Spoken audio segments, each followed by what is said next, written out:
कांकेर जिले से लगे गढ़चिरौली में मुठभेड़, जवानों और नक्सलियों के बीच मुठभेड़। कमांडो की टीम ने 3 नक्सलियों को ढेर किया। महाराष्ट्र के अहेरी तहसील में ये मुठभेड़ हुई है। मारे गए नक्सलियों पर 38 लाख का इनाम था। बड़ी खबर, महाराष्ट्र के अहेरी तहसील में मुठभेड़ हुई है। मारे गए नक्सलियों पर 38 लाख का इनाम था। कांकेर जिले से लगे गढ़चिरौली में मुठभेड़ हुई। जवानों और नक्सलियों के बीच ये मुठभेड़ हुई है। महाराष्ट्र के अहेरी तहसील में ये मुठभेड़ हुई।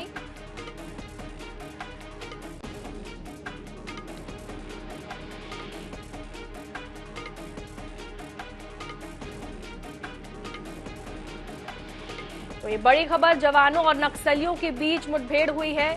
कमांडो की टीम ने 3 नक्सलियों को ढेर कर दिया है। मारे गए नक्सलियों पर 38 लाख का इनाम बताया जा रहा है। महाराष्ट्र के अहेरी तहसील में ये मुठभेड़ हुई, जिसमें 3 नक्सलियों को ढेर कर दिया गया है। कांकेर जिले से लगे गढ़चिरौली में जवानों और नक्सलियों के बीच ये मुठभेड़ हुई, जिसमें बड़ी सफलता कमांडो की टीम ने 3 नक्सलियों को ढेर कर दिया है।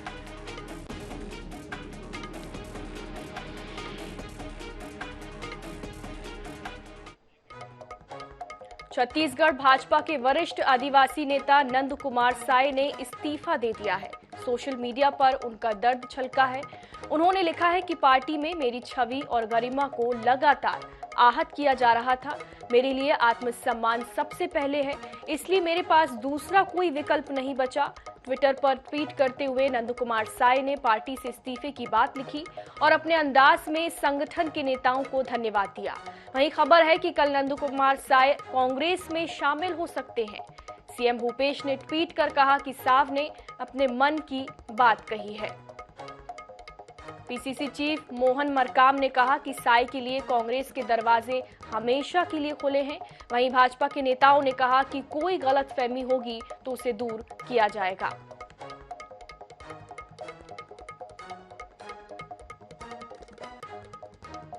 नंद कुमार साय ने ट्वीट कर अपने मन की बात कही है। भारतीय जनता पार्टी में मैं इसके प्रारंभिक दिनों से ही रहा। पार्टी के वरिष्ठतम नेता श्रीमान अटल बिहारी वाजपेयी, राजमाता जी सिंधिया, लाल कृष्ण जी आडवाणी, सुषमा स्वराज, सुंदर सिंह भंडारी जैसे बड़े नेताओं के साथ मैंने काम किया है। मैं अटल जी को फॉलो करता था। वो भारत माता को क्या रूप देते थे, कैसा उसका वर्णन करते थे। वो कहते थे कि भारत कोई जमीन का टुकड़ा नहीं है, ये जीता जागता राष्ट्र पुरुष है। मुझे टिकट मरवाही में दे दिया गया। मैंने कहा कि मरवाही से मैं चुनाव नहीं जीतूंगा, लेकिन प्रदेश को जिता दूंगा, पार्टी को जिता दूंगा। और मैं तपकरा से खुद जीत के आऊंगा, यहां नहीं जीत सकता। लेकिन यहां भी षड्यंत्र पूर्वक मुझे मरवाही में तो लड़ाया गया, लेकिन तपकरा की टिकट काट दी। काफ़ी दिनों से मुलाकात समानता नहीं हुई। पार्टी के बैठकों में मिलते रहे, मगर कभी इस प्रकार का जो आज जो बयान आया है वैसा कोई चर्चा या बातचीत कभी नहीं आया। वरिष्ठ तो है, मगर अभी हम ये नहीं कह सकते कि इस्तीफा अभी इस्तीफा आया है। इस्तीफा अध्यक्ष जी के पास है, उनसे बातचीत करेंगे। अध्यक्ष जी और वरिष्ठ लोग और बात करेंगे, संगठन के राष्ट्रीय नेता भी बात करेंगे, तो कोई रास्ता निकल सकता है। लंबे समय से वे मीडिया में भी बयान देते रहे हैं। भारतीय जनता पार्टी आदिवासी नेताओं को लगातार नजरअंदाज किया गया। 2003 हो, 2008 के चुनाव हो, आदिवासी सीटों में भारतीय जनता पार्टी जीती और छत्तीसगढ़ में सरकार बनी। मगर भारतीय जनता पार्टी लगातार छत्तीसगढ़ के आदिवासी नेताओं की उपेक्षा की, जिसमें वरिष्ठ नेता नंद कुमार साय जी भी हैं।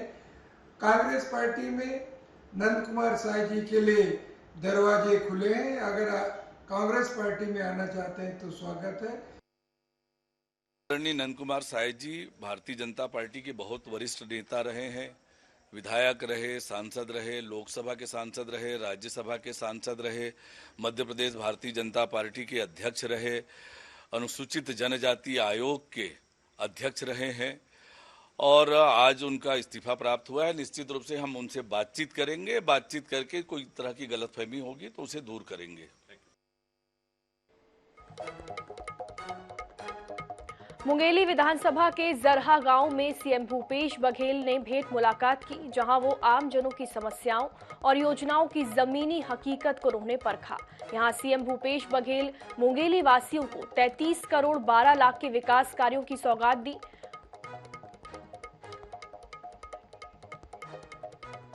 सीएम भूपेश बघेल ने आम लोगों की समस्याएं सुनी और प्रदेश सरकार की योजनाओं का इस दौरान फीडबैक भी लिया। जरहा गांव में सीएम भूपेश बघेल का भेंट मुलाकात कार्यक्रम रखा गया, जहां सीएम भूपेश बघेल ने लोगों की समस्याएं सुनी और प्रदेश सरकार की योजनाओं का इस दौरान उन्होंने फीडबैक लिया। साथ ही साथ 33 करोड़ के विकास कार्यों की सौगात दी।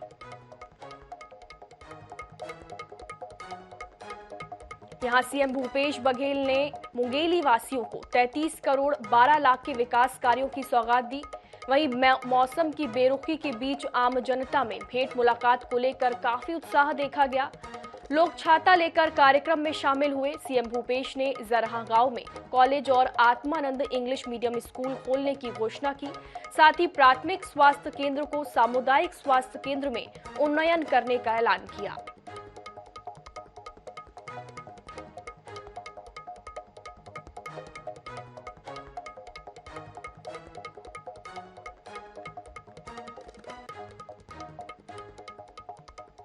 मनेंद्रगढ़ चिरमिरी भरतपुर जिले में जल संसाधन विभाग की एक और कारनामा सामने आया है।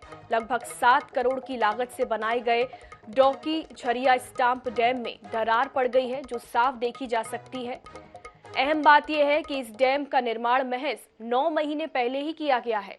वहीं जल संसाधन विभाग के अधिकारी करोड़ों की लागत से बनाए गए डैम की गुणवत्ता विहीन पाए जाने पर भी कॉन्ट्रैक्टर की तारीफ करते नजर आ रहे हैं। के बारे में है कि बांध अभी 9 महीना पहले बांधा है, वो क्रैक हो चुका है और पूरा नहर में पानी भी सप्लाई नहीं हो पा रहा है। तो उसका मेंटेनेंस रहता है, जो भी क्रैक आया है उसको सुधरवा दिया गया। थोड़ा सा क्रैक आ गया, ओवरलोडिंग मिट्टी डाल दिया था तो, और कॉन्ट्रैक्टर का 10 साल का मेंटेनेंस रहता है। जब तक वो पूरा काम नहीं होगा उसका फाइनल वर्क नहीं होगा। अभी इनकम्प्लीट वर्क है। इस बीच कांकेर से बड़ी खबर, मुख्यमंत्री भूपेश बघेल का कांकेर दौरा। साहू समाज के जिला स्तरीय कर्मा महोत्सव कार्यक्रम में शामिल होंगे सीएम भूपेश बघेल। चारामा ब्लॉक के करीहा गांव भी मुख्यमंत्री जाएंगे। तो कांकेर से इस वक्त की बड़ी खबर, मुख्यमंत्री भूपेश बघेल का कांकेर दौरा। जिला स्तरीय कर्मा महोत्सव कार्यक्रम में सीएम शामिल होंगे।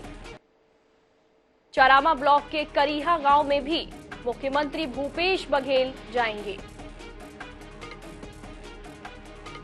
साहू समाज के जिला स्तरीय कर्मा महोत्सव में सीएम भूपेश बघेल शामिल होंगे कांकेर दौरे के दौरान, और साथ ही साथ करीहा गांव भी जाएंगे।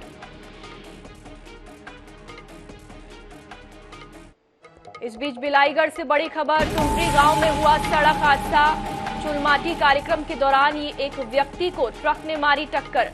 विधायक चंद्रदेव राय ने अपने वाहन से घायल को अस्पताल पहुंचाया। अस्पताल पहुंचने पर डॉक्टर थे नदारद। स्वास्थ्य विभाग के अधिकारियों को विधायक ने लगाई फटकार। घायल को बेहतर इलाज के निर्देश दिए। घायल का बेहतर इलाज करने के निर्देश दिए गए हैं और अधिकारियों को विधायक ने फटकार लगाई है।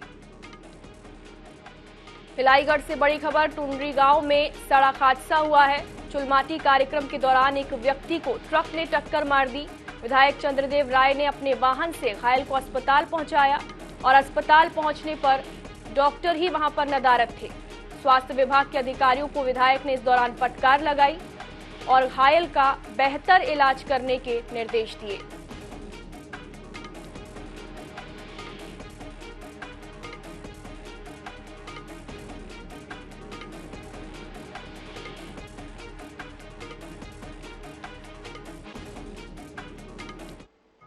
जेईई प्रवेश परीक्षा में कांकेर जिले के विद्यार्थियों ने उत्कृष्ट प्रदर्शन किया है। 71 विद्यार्थियों ने पिछले वर्ष आयोजित जेईई प्रवेश परीक्षा के कट ऑफ मार्क्स से ज्यादा अंक प्राप्त किए हैं, जो कांकेर जिले के लिए एक उपलब्धि है। अब तक जिले के इतिहास में इतने बच्चों ने जेईई मेंस परीक्षा पास नहीं की थी। सबसे अहम पहलू ये है कि इन विद्यार्थियों में अंदरूनी क्षेत्रों के आदिवासी वर्ग के सर्वाधिक 63 विद्यार्थी शामिल हैं।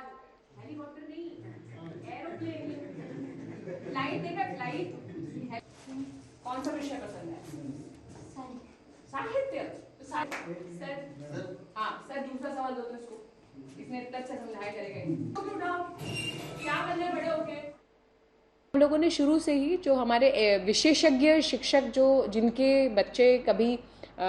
जिनके माध्यम से बच्चे कभी सेलेक्ट हुए हैं, उनके माध्यम से हमारे जो स्कूल के सब्जेक्ट टीचर्स हैं सबका ओरिएंटेशन किया। हर स्कूल में हमने नोडल टीचर्स बनाए जो कि जेईई और नीट की तैयारी जो है बच्चों को कराने के लिए हमारा सहयोग करेंगे, बच्चों को मोबिलाइज करने में हमें मदद करेंगे। इन्हीं टीचर्स के माध्यम से हमने सुनिश्चित किया कि गणित संकाय के जितने भी बच्चे हैं वो सभी जो है जेईई का फॉर्म जरूर डालें। इस बीच नारायणपुर से बड़ी खबर, नेलनार एरिया कमेटी के 3 नक्सली गिरफ्तार। जिला बल के साथ डीआरजी और आईटीबीपी की संयुक्त कार्रवाई। नारायणपुर एसपी पुष्कर शर्मा ने गिरफ्तार की पुष्टि की। माफ कीजिएगा, नारायणपुर एसपी पुष्कर शर्मा ने गिरफ्तारी की पुष्टि की है। नेलनार एरिया कमेटी के 3 नक्सली गिरफ्तार किए गए हैं। बड़ी खबर नारायणपुर से, एसपी पुष्कर शर्मा ने गिरफ्तारी की पुष्टि की है। डीआरजी और आईटीबीपी की संयुक्त कार्रवाई की गई है। नेलनार एरिया कमेटी के 3 नक्सली गिरफ्तार किए गए हैं। जिला बल के साथ डीआरजी और आईटीबीपी की संयुक्त कार्रवाई की गई है। नेलनार एरिया कमेटी के 3 नक्सलियों को गिरफ्तार किया गया है और नारायणपुर एसपी पुष्कर शर्मा ने इस गिरफ्तारी की पुष्टि की। नारायणपुर से इस वक्त की बड़ी खबर, 3 नक्सली गिरफ्तार किए गए हैं। नेलनार एरिया कमेटी के ये नक्सली हैं और नारायणपुर एसपी पुष्कर शर्मा ने इस गिरफ्तारी की पुष्टि की है। जिला बल के साथ डीआरजी और आईटीबीपी की संयुक्त कार्रवाई है, जिसके तहत 3 नक्सलियों को गिरफ्तार किया गया है।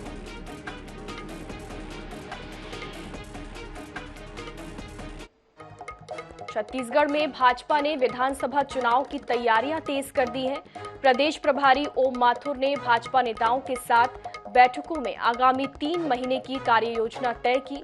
साथ ही उन्होंने कबीर पंथ के धर्मगुरु प्रकाश मुनि से मुलाकात की। इस मुलाकात को चुनाव के लिहाज से काफी अहम माना जा रहा है।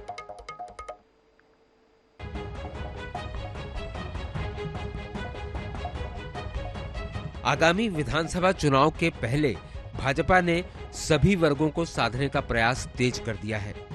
शनिवार को कबीर पंथ के धर्मगुरु प्रकाश मुनि से हुई मुलाकात इसी रणनीति का हिस्सा है। मुलाकात के दौरान पूर्व सीएम रमन सिंह और बीजेपी प्रदेश अध्यक्ष अरुण साव भी मौजूद रहे। प्रदेश प्रभारी बनाए जाने के बाद ओम माथुर प्रदेश के किसी धर्म समुदाय के प्रमुख से पहली बार मिले हैं। बताया जा रहा है कि इस मुलाकात में उन्होंने धर्मगुरु प्रकाश मुनि से आशीर्वाद लिया, साथ ही उनसे राजनीतिक चर्चा भी की। ओम माथुर दावा कर रहे हैं कि आगामी चुनाव में बीजेपी स्पष्ट बहुमत से अपनी सरकार बनाएगी। जो उत्साह और जो वायुमंडल देख रहा हूँ और जिस प्रकार से जनता की सहभागिता में देख रहा हूँ, आने वाले चुनाव में भारतीय जनता पार्टी स्पष्ट बहुमत नहीं, भारी बहुमत से सरकार बनाने जा रही है। भाजपा नेताओं की धर्मगुरु से हुई मुलाकात पर कांग्रेस ने निशाना साधा है। कांग्रेस ने कहा है कि भाजपा का हर धार्मिक क्रियाकलाप वोट की राजनीति का हिस्सा है। भारतीय जनता पार्टी हर धार्मिक क्रियाकलाप को राजनीति के ढंग से, वोट के ढंग से करती है। उसका उद्देश्य यही रहता है कि वो धर्म के आधार पर मतों का ध्रुवीकरण करे। जहाँ तक धर्मगुरु से मुलाकात का प्रश्न है, तो हमारे मुख्यमंत्री श्री भूपेश बघेल जी, हमारे अनेक वरिष्ठ मंत्रीगण भी धर्मगुरु से अनेक बार मुलाकात करते रहते हैं और उनका आशीर्वाद इस प्रदेश की भलाई के लिए, इस प्रदेश की जनता की सुख समृद्धि के लिए लेते रहे। पिछले चुनावों में ओबीसी समुदाय के वोट ने तख्ता पलट में अहम भूमिका निभाई थी। प्रकाश मुनि कबीर पंथ के इस वक्त सबसे बड़े गुरु हैं। उनके अनुयायियों में प्रदेश के ज्यादातर ओबीसी समुदाय के लोग शामिल हैं। जाहिर है उनके आशीर्वाद को पार्टी चुनावी वरदान के रूप में देखेगी।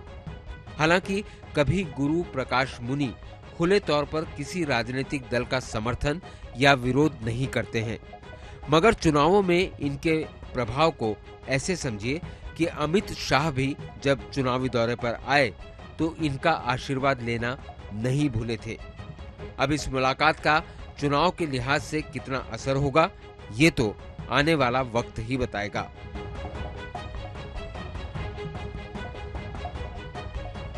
स्वप्निल गौरखेड़े, INS 24/7, रायपुर।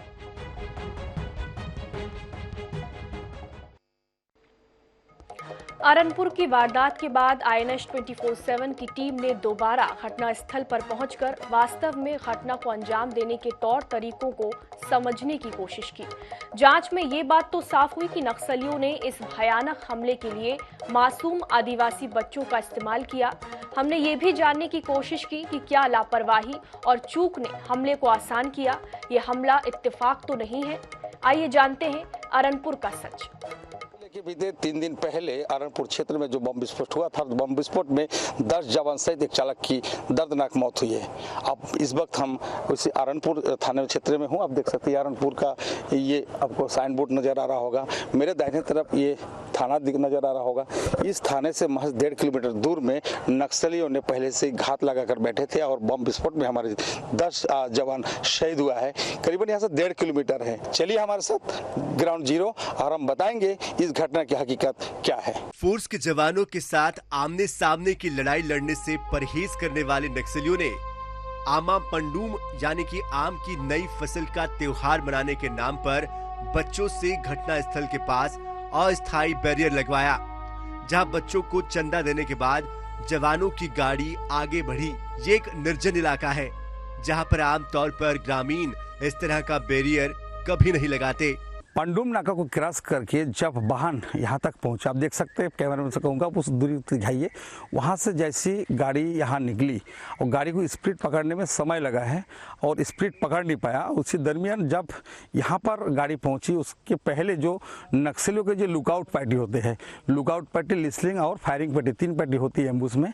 उनमें से जो लुकआउट पार्टी ने जो इशारा दे दिया लिस्लिंग पार्टी को, जो ट्रिगर में बैठा हुआ था, उसने जैसे इशारा किया लिस्लिंग पार्टी, और जैसे ही यहाँ पर जब गाड़ी पहुंची और ऐसी लिस्लिंग लुकआउट पार्टी की इशारा से लिस्लिंग पार्टी ने इस पॉइंट पे जैसी पहुंची गाड़ी वी शेप में जो उसका जो निशाना बना के बैठा था, वहां से उसने ट्रिगर दबा दिया और यहाँ पे धमाका हुआ। हमारे संवाददाता जीवानंद हल्दर उस पेड़ पर उस जगह तक भी पहुँचे जिस पर बैठे नक्सली ने इशारा मिलते ही बटन दबाकर विस्फोट किया। जो लुकआउट पार्टी में बैठा था उसने उसकी इशारा किया। जैसे उसने इशारा किया है वो यहाँ पर टारगेट को देखते हुए और ऐसे बटन को दबा दिया। जैसे दबाया वैसे वहाँ पर धमाका हुआ, गाड़ी के परखच्चे उड़ गए, जवानों की जो शरीर है वो चितर बितर हो गए। विस्फोट के बाद नक्सली भागे नहीं, बल्कि उनकी फायरिंग पार्टी ने विस्फोट के बाद जीवित जवानों पर ताबड़तोड़ फायरिंग की। टारगेट आपको नजर आ रहा है और बाकी जो जवान वहां से फायरिंग कर रहे थे, उस फायरिंग का जवाब यहीं से नक्सली भी दे रहा था। यहाँ पर कई पेड़ में जो नक्सलियों का जो गोली का निशान भी यहाँ पर आपको नजर आ रहा होगा। देखिए ये निशान आपको आ रहा है। इस ताबड़तोड़ फायर हुआ। फायरिंग करने के बाद जो नक्सली जो है वो यहाँ से भाग खड़ी हुई देख सकते। ये देखिए ये पूरा नज़र आ रहा होगा, पूरा गोली की निशान। तो निश्चित रूप से जब नक्सल यहीं पे मौजूद था और यहीं से फायरिंग कर रहे थे और जब पुलिस को भारी पड़ता देख नक्सली अपनी जंगल का आड़ निकालकर यहाँ से भाग गए। करीब साल भर बाद हुई नक्सली हमले की इस घटना के बाद पुलिस ने अपनी रणनीति की समीक्षा की है। साथ ही हमलावरों की तलाश तेज कर दी गई है और विशेष टीम गठित करके उसका इन्वेस्टिगेशन की जा रही है और आसपास क्षेत्र में भी ऑपरेशन भी लगातार जारी है और सीमावर्ती इलाका जैसे जिला सुकमा बीजापुर उधर का भी फोर्सेस को एक्टिवेट की गई और केंद्रीय अर्धसैनिक बल का भी फोर्सेस लगातार अपने इलाके में सर्चिंग अभियान जारी रखा है। जैसा प्रकरण आगे बढ़ेगा फिर उसमें और विस्तृत जानकारी प्राप्त हो सकता है। फोर्स के जवानों ने दहशतगर्दी के निशान मिटाने के लिए उस गड्ढे को तो पाट दिया है जो नक्सलियों के विस्फोट के बाद बना था, लेकिन शहीद जवानों के परिजनों के मन में जो गहरा घाव बना है उसे भरने में जरूर वक्त लगेगा। ग्राउंड जीरो से INH 24/7 के लिए जीवानंद हल्दर की रिपोर्ट।